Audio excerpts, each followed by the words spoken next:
Anyone's game. Anyone's game. Until you know how the game works. That is true. You know, I got another friend. He says, like, you know, people who actually run this whole thing, it's a very small table. Yeah. I think it's very interesting. It's an interesting comment. Yeah. You know, he's like, very few people understand how this whole thing's going to go down. 1%. But I got an inkling. You know, I mean, if you look at episode 1 that we did, right? Disruption and standards. Disruption and standards. Yeah. It's, you know, I think that's it's going to carry on that way. You know, so when somebody goes, oh, you know, with a given coin, where do you think it's going to go? You know, well, let's take a look at disruption and standards. And if you haven't seen that episode, definitely check it out. Check it out, because it's going to explain a lot what goes on and why I think the way I think in this episode. Of course. So if you're disagreeing with me off the bat, okay, go see that episode first, because it'll make more sense about what I'm talking about in this episode. So, talking about disruption and standards, where does that take us? How does that guide you to find, you know, the perfect coin? Well, everyone right now is talking about Bitcoin. Yeah. You know, Bitcoin's market cap is like 1.6 trillion. Yeah. You know, so I have a lot of conversations online, and people are like, "But the market cap is so big. How can it possibly be this?" And it's like, okay, well, let's take a step back. Let's look at why there are disruptions, as we did in the previous episode, and then let's take a look at Bitcoin as an example. Yeah, what is Bitcoin? You know, what is it disrupting? So, you know, I think the good thing about Bitcoin is that it's first to market, so it's going to have the most publicity. Okay. But it's also brings a really good technology with it, and I think the technology of blockchain, which I think we can discuss in other episodes, is something that's here to stay. I think blockchain is going to revolutionize our economy. I think it revolutionizes the last sector that we talked about last time, the banks, the financials. Web3. Web3. I think it's going to totally revolutionize that and change things that we've never seen before happen in our economies because of blockchain. So would Bitcoin's blockchain, would that be the one that's taking us to that next level? Well, that's the question. So the technology is blockchain. Yeah. Right? But it's not necessarily the currency of Bitcoin. The concept of Bitcoin is a real one. But whether or not it sustains itself throughout this entire industry forever, as many people say it will, goes to, you know, millions of dollars per coin. That's a really interesting question. I think you have to look at the underlying technologies. And as we saw in episode 1 that we did, it's going to be the fastest, most efficient thing that's going to win, along with standards, right? So the question is, what are the standards? What are the standards? Yeah. Right? So if you look at Bitcoin, Bitcoin is its own standard in itself, much like CompuServe was its own standard. You needed a CompuServe account. But is it the underlining communication that's going to go throughout all eternity in regard to the banks and our future economy? Well, it has to be something that grabs all that in one. You know, it can't just be one chain. That's what I think. And if you look at it, there is a standard now that's been developed. It was developed in 2004, and that standard was the ISO standard. ISO 20022 or 222 or however we want to say it. But that's a standard that the banks are going to use. And then in that standard, the different blockchains that the banks have already determined will have their unique ID that goes to that particular blockchain. Nice. What's kind of interesting, though, is that Bitcoin isn't mentioned. And so the question is, if Bitcoin... Why do you think that? Well, I think it has to go back to the other side of the actual technical side of Bitcoin's own blockchain. Okay. And there you have a bunch of, I think that they're going to be issues that could be easily disrupted. And in fact, they are already disrupted. So what kind of issues does Bitcoin have? So for one, it's very slow. Bitcoin is incredibly slow. Like transaction speed? The transaction speed, it's only 7 transactions per second. Yeah. Okay. But I personally have moved Bitcoin from California to Malta. How long did that take? Took 4 hours. Okay. 4 hours. And California said, we sent it. And Malta said, we don't know what you're talking about. Oh, that's frustrating. So, well, it's incredibly frustrating. So 4 hours, you don't know where your money is. Do you mind me asking you how much money? So it was about $5,000 that I moved. $5,000, and you had no idea answers. where it went. Wow. Okay, and I was just like, well, this isn't cool. No. Okay, so and then you find out later on, if you do research on these blockchains, which I recommend everyone do your own research, Of course, and figure it out. There's other ISO coins, ISO 200 coins that are capable of doing 2,000 transactions per second, compared to 7. Right? But then really the fast. speed, it'll close in 2 seconds. Wow. So you can wait 4 hours for your transaction, for your Bitcoin transaction, and then you got 2 seconds on an ISO coin. Wow. So I think it's important to do a little research on this particular thing. Well, then why do people say that Bitcoin is the only coin? Well, there's people out there who say there's no second best and all this. Yeah. But that really doesn't jive with the rest of the history of the internet. And this is why it's important to check out episode 1 again. Yeah, of course. Because you got to look at the history of the internet and why these technologies were disrupted. They were disrupted with better means of doing the same thing. So, for example, Bitcoin has all these attributes to it that people out on the internet, they love it. Okay, they're like, oh, there's only a small amount, so that means there's a finite amount. Okay, there's no CEO with Bitcoin. And so everything that they tout about Bitcoin, there are other coins out there that do exactly the same, except better.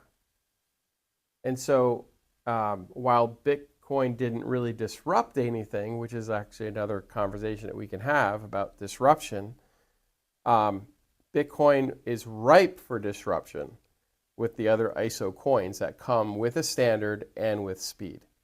So Bitcoin's going to be the one that's going to be disrupted through the other ISOs. It's aiming up to be that way. And if you look at the recent history, like for example with the Trump meme coin, we saw how when they needed liquidity, the whales of Bitcoin came into action. And so this is a very interesting thing that no one's really picking up on. But I do believe they dumped the liquidity into the Trump coin. They dumped it into, because it happened on the weekend. The banks weren't open. They were closed. And well, can't you say that, and then that's where they get the term store of value? The whole thing with store of value in Bitcoin is kind of like a moving of the goalposts. Okay. First it was, I'm going to buy pizza with it. And it wasn't very successful because it doesn't settle in time. You can't even buy a cup of coffee because your coffee is going to be cold by the time it settles. Too slow. Okay? So then they said, well, it's actually a store of value. And then they went into that whole realm. And then it's been a store of value now for a long time. But if you bought at 108,000 and it's sitting at 83,000, that's not a store of value. Yeah, I don't think any of this is a store of value. Yeah. Well, it's software. It's pure software, and it's old software now at this time. And so I think it's really important that you totally do your own research on all of this. So Bitcoin doesn't follow the modern standard, and the disruption is that it's not fast enough, takes too long to settle, so it doesn't have these qualities that we discussed in the first episode. So going forward, you're saying Bitcoin, it most likely will not be that futuristic coin. Well, I think it stays out there, much like you could still find Yahoo stocks. So it's still going to be around. Things like that. I think it's around. Yeah. But I don't think it's going to be a mainstay, a real player in what's about to happen. And Okay. people are going to yell at me and say, but what about the market cap? Well, what was the market cap of Yahoo before it got disrupted by Google? It was massive. Yeah. Okay, I know somebody back in the 90s who made 70 grand on Yahoo puts. Wow. Okay, so I'm not saying you can't make money on it. I'm just saying if you look at where we are going, I'm not sure that Bitcoin is part of that solution. Well, market cap, to my understanding, it has to do with more like stocks. So how are people comparing a market cap of a currency than when it was more created to follow stocks? Are they just using that because they just don't understand it? Well, I think it's a metric. Okay. Okay, it's a metric of gauging how many people are in that given thing. So you divide the cost of a given Bitcoin by its total value, Okay. by the total amount of Bitcoins that are out there, and you get a total value. That's market cap. So it makes Okay. sense that they're using market cap for the currency? I think it's fine that it makes sense, but Okay. is it a metric to determine whether or not you yourself should go and invest in it? Oh, gotcha. That's a different question, because every company that was doing really well before they got disrupted had great market cap for that given entity. So it's a false I think it's way of looking at it. completely, it's a false sense of security. Yeah. You know, I just, that's kind of how I'm looking at it, because it doesn't fit with disruption and it doesn't fit with standards. So when you look at it from that perspective, I think market cap is a real big stumbling block for those people who don't have any other way to look at this. But the market cap is so big. Yeah. It doesn't necessarily mean that that's the be all and end all. All right. So you're saying that there's a positive way that altcoins with the ISO capabilities will basically take the disruption of the banks. Well, I think if we look at how Web3 will be developed, it's not going to be developed by some non-standard at random. Okay, it's very well planted and it's very well articulated how that is going to happen. So the real question is, will Bitcoin be part of that standard or not part of that standard? And to date, it's not, mainly because the technical end on the back end can't handle it. So if you look at the fact that it doesn't have many hooks, when they talk about tokenization of stocks, bonds, mutual funds, real world assets, they never mention Bitcoin because it's unable to handle that. And it's unable to deal with that standard. And so that's a big question in my mind. Yeah, it's big right now, but it doesn't mean long term, when real world assets start to come on chain, that's not the chain that they're talking about. The other side of this that a Bitcoiner online will never talk about are the mining pools and who owns the mining pools. And China? Yeah, it is China. Texas is trying to fire up some more mining pools. But I think the real issue with that is, first of all, it's super slow. Second of all, mining for Bitcoin is very high intensive in regard to energy.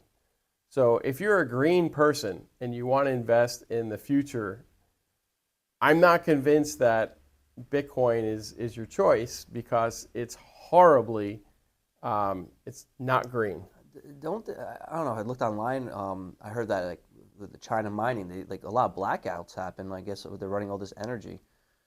Is that cost efficient? So it's not cost efficient because, well, you end up paying for it in fees.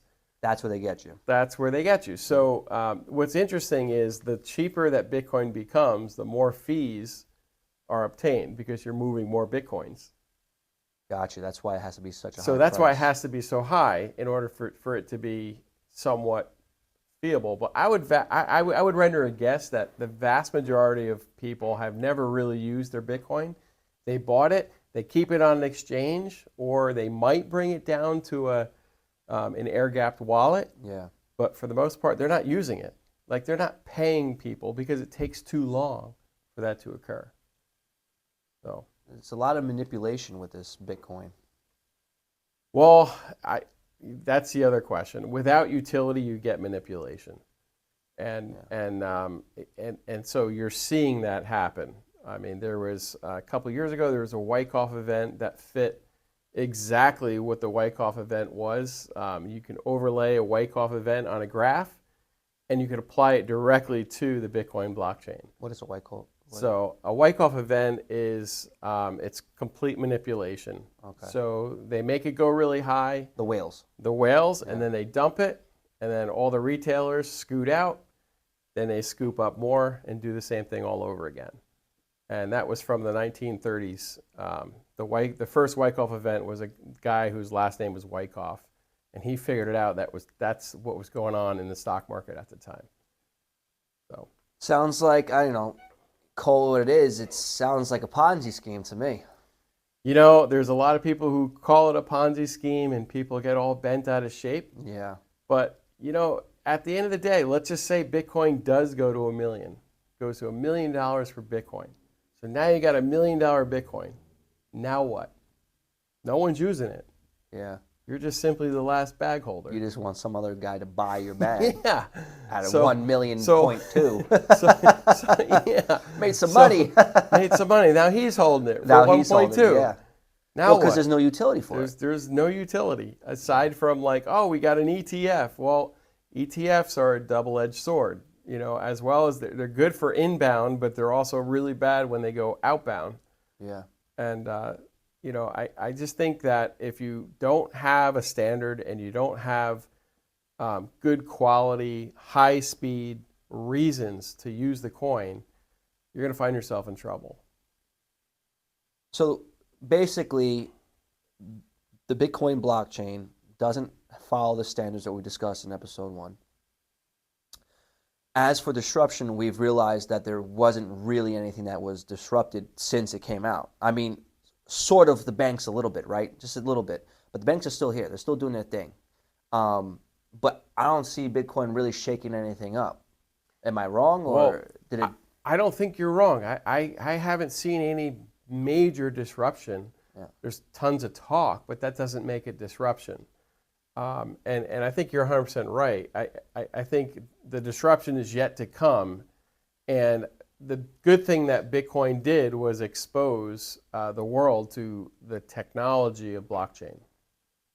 I guess my last question for you is, what do you invest in? So I'm investing in the basket of currencies of ISO 222 coins. That's And the compliance. That's the compliance Standard. side of things, and I'm particularly investing in the highest speed coins in that basket.